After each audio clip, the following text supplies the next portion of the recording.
पुष्पा एक गरीब लड़का होता है, लेकिन उसके अंदर साहस काफी ज्यादा होता है। उसके अलावा घर में उसकी सिर्फ माँ रहती है। वह किसी तरह अपने माता का और अपना ख्याल रखता है। पुष्पा बेटा, आ गए तुम। चलो, खाना तैयार है, खाना खा लो। नहीं माँ, अभी नहीं खाऊंगा, बाद में खाऊंगा। ठीक है बेटा, खाना रखा है, याद से खा लेना। एक दिन पुष्पा यह सोचता है कि आखिर भविष्य के लिए कुछ तो करना ही पड़ेगा। ऐसे कब तक जिंदगी काटेंगे? फिर वह निर्णय लेता है कि चंदन के लकड़ियों का काटने और उसे बेचने का काम करेंगे, और फिर जंगल की ओर लकड़ियां काटने निकल पड़ता है। पुष्पा सभी लोगों से दूर कहीं घने जंगल की ओर बढ़ता है ताकि अच्छी लकड़ियां काटे और उसे अच्छे कीमत में बेच पाए। पुष्पा लकड़ियां काट कर बेचता है और काफी अच्छा मुनाफा कमाता है। ऐसे ही कुछ दिन बीत जाते हैं। फिर पुष्पा सोचता है कि और अधिक मुनाफा कमाने के लिए और ही उत्तम किस्म के लकड़ियां काटना पड़ेगा। मुझे सिंडिकेट का बादशाह बनना है। इसके लिए मुझे और ही उत्तम किस्म की लकड़ियां काटना पड़ेगा ताकि काफी पैसे कमा सकूं। और इसके लिए पुष्पा पहाड़ी के किनारे वाले काफी घने जंगल में चला जाता है। उस जंगल में लकड़ियां काटता है। पुष्पा को लकड़ियां काटते काटते समय का पता नहीं चलता और काफी रात हो जाती है। पुष्पा जब लकड़ियां काट कर लौटता है तो रास्ते में उसे एक भयानक चुड़ैल मिलती है। पुष्पा उस चुड़ैल से नहीं डरता है। हाँ हाँ हाँ, आज बहुत दिनों के बाद कोई इंसान मिला है। आज तो मैं इस इंसान को मार कर खा जाऊंगी। बहुत मजा आएगा। पुष्पा, पुष्पा राज, मैंने कभी डरना सीखा ही नहीं। चल हट। और उस चुड़ैल पर कुल्हाड़ी से वार करके उस चुड़ैल को 2 भागों में बांट देता है। फिर वहां से पुष्पा घर चला जाता है। अगले दिन जब पुष्पा फिर से लकड़ियां काटने जाता है तो रास्ते में सिंडिकेट के लोगों से बहस हो जाती है। पुष्पा, तुम मेरे साथ मिल जा और मेरे लिए काम कर। मैं तुम्हें काफी पैसे दूंगा। पुष्पा नाम है हमारा। मैं किसी के सामने झुकेगा नहीं साला। मैं खुद अपना साम्राज्य बनाऊंगा।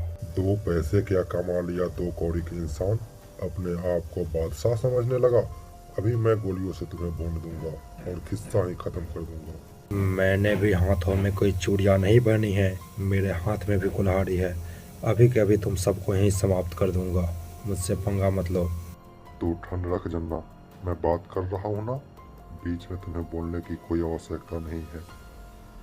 ठीक है पुष्पा, तुम जाओ, मैं इसे समझा दूंगा। समझा कर रखो इसे, वरना मेरे हाथों से कभी मारा जाएगा। बहुत बोलता है ये। जिसके कारण पुष्पा को काफी देर हो जाती है और देर से लकड़ियां काटने पहुंचता है, जिस कारण लौटने में उसे फिर से देर हो जाती है। जब वह लौटता है तो वह चुड़ैल फिर से रास्ते में मिल जाती है। पुष्पा सोचता है इसका परमानेंट समाधान करना होगा। है इंसान, तुझे डर नहीं लगता? आज तू फिर से आ गया। आज तो मैं तुझे नहीं छोड़ूंगी। आज तो तुझे खा ही जाऊंगी। पुष्पा से पंगा? आज तो मैं तुम्हारा किस्सा हमेशा के लिए समाप्त कर दूंगा। पुष्पा चुड़ैल को फिर से 4 से 5 टुकड़ों में विभाजित करता है और चंदन के एक पेड़ के नीचे उसे दफना देता है और फिर वहां से चला जाता है। काफी दिन बीत जाते हैं। पुष्पा अब लकड़ियां काटने का काम छोड़ चुका होता है क्योंकि वह काफी बड़ा आदमी बन चुका था और उसके लिए बहुत सारे स्टाफ काम करते हैं। फिर एक दिन अचानक से पुष्पा और एक पुलिस अफसर के बीच काफी बहस हो जाती है। ए पुष्पा, तुझे लगता है कि तू अपना जंग जीत गया, लेकिन ये जंग अभी खत्म नहीं हुई है पुष्पा। मैं तुझे बर्बाद कर दूंगा, मैं तुझे छोड़ूंगा नहीं। अबे इंस्पेक्टर भूतनी के, पुष्पा नाम है हमारा। पुष्पा कभी किसी के सामने झुकेगा नहीं। चल, जो होगा देख लेंगे। चल निकल भूतनी के। मैं तुझे छोड़ूंगा नहीं पुष्पा। तूने मेरा बहुत अपमान किया है। अबे जा, मैं तेरे इन धमकियों से डरने वाला नहीं हूँ। पुष्पा और इंस्पेक्टर राघवा में बहस होने के बाद वह इंस्पेक्टर गुस्से में वहां से चला जाता है और मन ही मन बदला लेने की ठान लेता है। इस पुष्पा को तो उसकी औकात दिखानी पड़ेगी। मुझसे पंगा लेगा, राघवा से पंगा, इस पुष्पा को बहुत भारी पड़ेगा।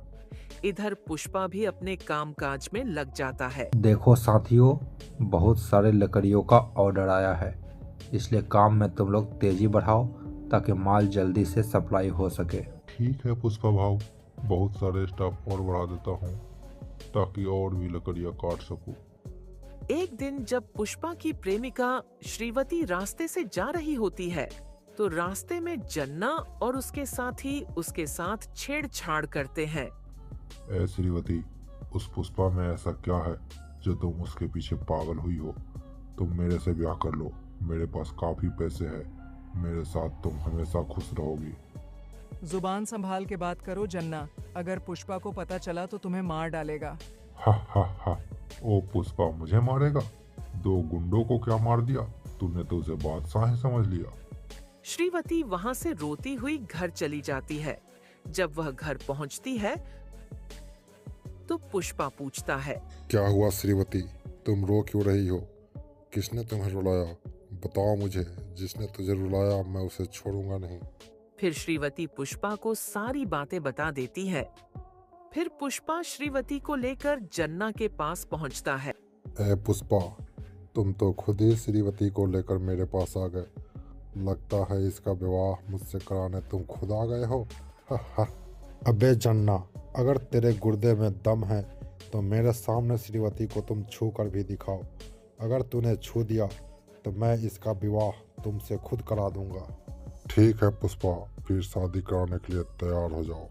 फिर जन्ना श्रीवती की ओर बढ़ता है। फिर पुष्पा और जन्ना में काफी लड़ाई होती है। पुष्पा नाम सुन के सब फ्लावर समझ लिया है। फायर है मैं, झुकेगा नहीं साला। जन्ना को काफी गहरी चोट लगती है और वह कोमा में चला जाता है। जब जन्ना हॉस्पिटल में होता है तो जन्ना का पिता शेट्टी वहां आता है और जन्ना के मित्रों से पूछता है, मेरे बेटे की ये हालत किसने की? तुम सब क्या कर रहे थे वहाँ? बताओ किसने किया? मैं उसे जिंदा नहीं छोड़ूंगा। कोई कुछ नहीं बताता, सब चुपचाप रहता है। अब सारा कामकाज शेट्टी और पुष्पा ही संभालते हैं। ऐसे ही कुछ दिन बीत जाता है। इधर वह इंस्पेक्टर राघवा पुष्पा से बदला लेने का प्लान बनाता है, लेकिन पुष्पा इस बात से बिल्कुल अनजान होता है। एक दिन पुष्पा को एक फोन आता है। जब पुष्पा फोन उठाता है, हाँ सेट्टी भाई, बोलिए, कैसे याद किया? कोई अर्जेंट काम है क्या? हाँ पुष्पा, सिंडिकेट के लोगों ने एक मीटिंग बुलाई है। सब लोग आ रहे हैं, वहीं पे आ जाओ, देखते हैं क्या काम है। ठीक है सेट्टी भाई, मैं समय पर पहुंच जाऊंगा। फिर पुष्पा जल्दी से तैयार होकर मीटिंग के लिए निकलने लगता है। तभी उसकी माँ बोलती है, पुष्पा बेटा कहाँ जा रहे हो? आज कहीं मत जाओ, मेरा दिल सुबह से ही घबरा रहा है। कुछ अनहोनी होने का संदेह हो रहा है। माँ, तुम बेवजह ही चिंता कर रही हो। मुझे कुछ नहीं होगा। तुम्हारा बेटा किसी से नहीं डरता। ठीक है बेटा, अपना ख्याल रखना और जल्दी घर आ जाना। फिर पुष्पा मीटिंग के लिए निकल पड़ता है। मीटिंग में सारे सिंडिकेट के लोग यह फैसला करते हैं कि अब पुष्पा ही इस सिंडिकेट का मालिक होगा। पुष्पा ने जो मेहनत और लगन से काम किया है, इसके कारण हम लोगों का इनकम काफी बढ़ गया है। इसलिए सिंडिकेट का सारा कामकाज अब पुष्पा ही संभालेगा। इस बात से शेट्टी काफी नाराज हो जाता है। पता नहीं तुम लोग पुष्पा पे इतना विश्वास क्यों कर रहे हो। अभी कुछ ही दिन तो हुआ है इसे आए। इसे ज्यादा एक्सपीरियंस नहीं है। इसके चक्कर में रहोगे तो पूरा सिंडिकेट बर्बाद हो जाएगा। और वहां से चला जाता है। फिर पुष्पा जब वहां से लौटता है तो रास्ते में ही काफी अंधेरा हो जाता है। वह रास्ते से जा ही रहा होता है कि तभी उसे अचानक कुछ आवाजें सुनाई देती है। पुष्पा गाड़ी रोकता है और देखता है कि सामने एक चुड़ैल प्रकट हो गई। फिर पुष्पा बोलता है, ऐ चुड़ैल, तू फिर से आ गई। लगता है किसी तांत्रिक से बोल के तुम्हें मुक्ति दिलवाना पड़ेगा। ए पुष्पा, मैं सिर्फ तुम्हें इतना बताने आई हूँ कि तुम्हारे ऊपर बहुत बड़ा संकट मंडरा रहा है। तुम्हारे साथ बहुत बुरा होने वाला है। पुष्पा राज नाम है मेरा, मैं किसी भी संकट से नहीं डरता। इतना बोलकर वह चुड़ैल गायब हो जाती है। पुष्पा उस चुड़ैल की बातों पर ध्यान नहीं देता है और घर की ओर जाने लगता है। जब पुष्पा थोड़ी दूर आगे बढ़ता है, तभी अचानक से एक गाड़ी आकर पुष्पा के गाड़ी को टक्कर मारती है और पुष्पा की गाड़ी खाई में गिर जाती है। इधर पुष्पा की गाड़ी खाई में गिर जाती है, वहीं दूसरी तरफ उसकी माँ घर पर उसका इंतजार कर रही होती है। पुष्पा भी ना कभी समय से घर नहीं आता, पता नहीं कहाँ है अभी तक। जब काफी देर तक पुष्पा घर नहीं पहुंचता, तो उसकी माँ काफी परेशान हो जाती है। फिर और शेट्टी को फोन लगाती है। शेट्टी भाई, पुष्पा आपके साथ है क्या? अभी तक घर नहीं लौटा, मुझे तो बहुत टेंशन हो रही है। नहीं नहीं भाभी जी, पुष्पा तो कब का मीटिंग से निकल गया। अब तक तो उसे घर पहुंच जाना चाहिए था। अब परेशान लग रही है, क्यों, क्या हुआ? पुष्पा तो कभी बिना बताए इतना देर नहीं करता। पता नहीं आज कहाँ है अभी तक। शेट्टी की बात सुनकर पुष्पा की माँ की टेंशन और बढ़ जाती है। फिर वह सोफे पर बैठे हुए इंतजार करते करते सो जाती है। अगले दिन जब पुष्पा की माँ की नींद खुलती है, तो देखती है कि पुष्पा अभी तक घर नहीं आया। फिर पुष्पा के माँ पुलिस के पास पहुंचती है और पुष्पा के मिसिंग होने की शिकायत लिखवाती है।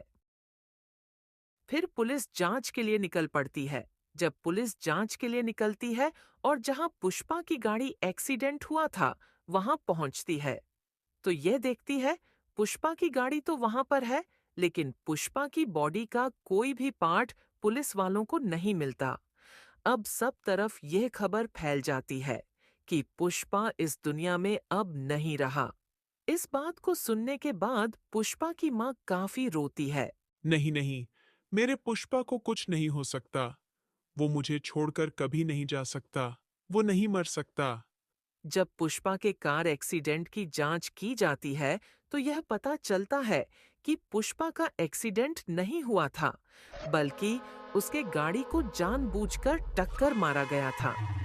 जब यह बात सिंडिकेट के लोगों तक पहुंचती है, तो सिंडिकेट के लोगों ये में सवाल उत्पन्न हो जाती है कि आखिर पुष्पा को मारा किसने। आखिरकार पुष्पा को किसने मारा होगा? मुझे तो लगता है कि शेट्टी ने ही पुष्पा को मरवाया होगा, क्योंकि सिंडिकेट का मालिक पुष्पा के बनने से यही नाराज होकर चले गए थे। मैं मीटिंग से नाराज होकर जरूर चला गया था, लेकिन मैं पीठ पीछे वार करने वालों में से नहीं हूँ। मैं सामने से वार करता हूँ। पुष्पा के मौत में मेरा कोई हाथ नहीं है। हो सकता है वो इंस्पेक्टर राघवा ने मरवाया होगा, क्योंकि पुष्पा से उसकी काफी भयानक दुश्मनी थी। इधर एक तरफ जहां सब लोग यह सोचते हैं कि पुष्पा इस दुनिया में नहीं रहा, वहीं दूसरी तरफ पुष्पा जिंदा होता है, क्योंकि जब पुष्पा की गाड़ी खाई में गिरी थी, तो पुष्पा गाड़ी से छलांग लगा दिया था और कहीं दूर जाकर गिर गया था, जिसके कारण वह बेहोश हो गया था। फिर जब वहां से एक साधु महात्मा गुजर रहे थे, तो उन्हें पुष्पा बेहोशी के हालात में मिला था। अरे ये क्या, यहाँ तो एक इंसान पड़ा हुआ है। अरे जिंदा है या मर गया? अरे ये तो जिंदा है। इसे अपने कुटिया में ले जाता हूँ, वहीं इसका उपचार करूंगा। फिर वह अपने कुटिया में ले जाकर उसका उपचार करना शुरू कर देते हैं। काफी दिनों के उपचार के बाद जब पुष्पा को होश आता है, तो पुष्पा पूछता है, अभी मैं कहाँ हूँ बाबा, और आप कौन हैं, और मैं यहाँ कैसे पहुँचा? फिर और महात्मा सारी बातें बताते हैं। फिर पुष्पा बोलता है, मेरी जान बचाने के लिए आपका बहुत बहुत धन्यवाद बाबा।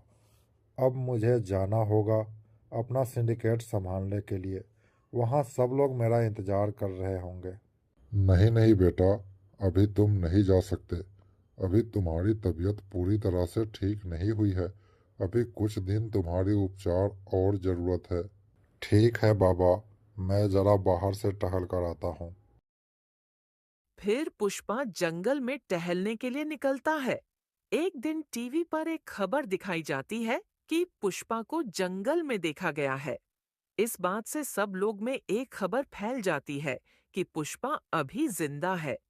इस बात को सुनने के बाद पुष्पा की माँ काफी खुश होती है और बोलती है, मुझे पहले से ही पता था, मेरे पुष्पा को कुछ नहीं हो सकता।